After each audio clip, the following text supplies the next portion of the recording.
They need to keep up their image, they don't know how to resist peer pressure, and the males feel that females are favoured by teachers. So it's interesting to see that the females think that the males are getting all the attention and the males think that the females are favoured, so they would probably see the girls as getting more attention. Males are not feeling connected to their peers and females are still scoring quite low in this area as well. They think it's because there's a lot of social status, too much isolation within groups and year levels. And a lot of our kids were saying that they don't like being in the same group of kids from year 7 to year 10. They want to switch it around a bit so they get to know everyone in the school, in their year level, not just staying with their group of 20 for the whole time. So we asked them what can be done to have the students feeling safe at school, more engaged, greater sense of pride, and improved interpersonal relationships. So there are a couple of things that hopefully we'll be able to implement next year.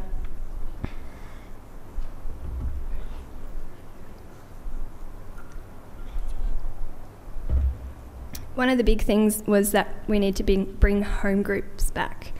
So we've got a lot of disconnection at the moment, and a lot of the kids, they come to school, they don't have that home group setting, they go straight to period 1. We took it away about a year or two ago, and it hasn't, I don't think it's done anything to make them feel connected because they don't actually talk to a teacher. Some kids just walk in and leave without making a personal comment to a teacher all day.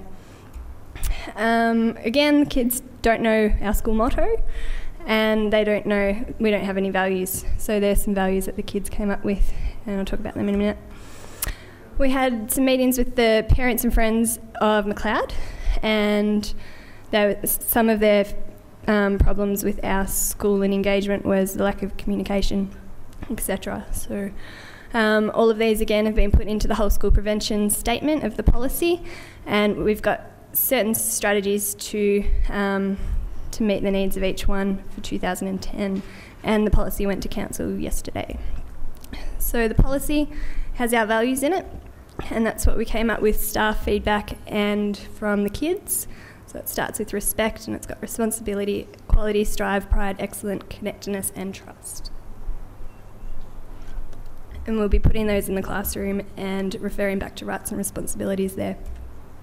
Whole school prevention statement, we're going to have strategies for each one of those for implementation next year from the feedback from the parents and from the kids.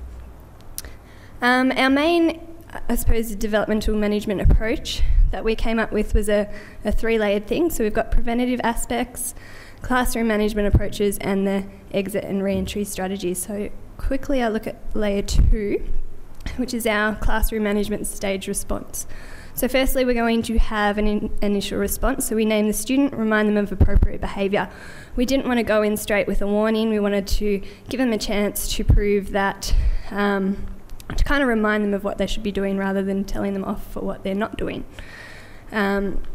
So verbal stage 2, if they haven't listened, then you go to your verbal warning. And you also will warn them of a need to talk later. You indicate a choice that the student has to make, so either the desired behaviour or you isolate them. Stage 3 is about self-management. So we wanted to get the teachers a bit more accountable, so getting them to deal with their behaviour before it goes to a coordinator or an assistant principal. So if the behaviour from stage 2 hasn't improved or it's become worse, the student is isolated within the classroom, not outside the classroom, to complete a behaviour reflection sheet, make an agreement towards 2 goals to behave appropriately for the rest of the lesson or for the rest of the year or whatever. The student re-enters the class and is warned of a stage 4 if non-compliance. So that would be your reflection and commitment process. Again, it's using bits from Ray's work and a little bit of our own as well. Stage 4 is the removal from the class. So this is when external support is coming. We're still in the developmental phases of working out who is going to be part of the team that's going to help. So we've got either KLA support people, year level coordinators, or the principal class. Firstly, there's 3 options that can happen when you're exiting a student. You can have a renegotiated entry, so the support person takes your class whilst a discussion occurs between the teacher and the student. Student commits either via a student reflection sheet to some goals. Option 2, so if you're angry and you don't want to deal with the student, and the student's angry and doesn't want to deal with you, then it's the cool down option that you'll pick. So the support person takes the student and works through the student reflection sheet, but the teacher does have to go and make the conversation with the student once they have cooled down. And the other option is an exit, a complete exit, where the teacher fills in the exit sheet, sends the kid out, the support teacher escorts the student to a supervised area. There is a student managers and a class teacher meeting, and parents could be involved as well.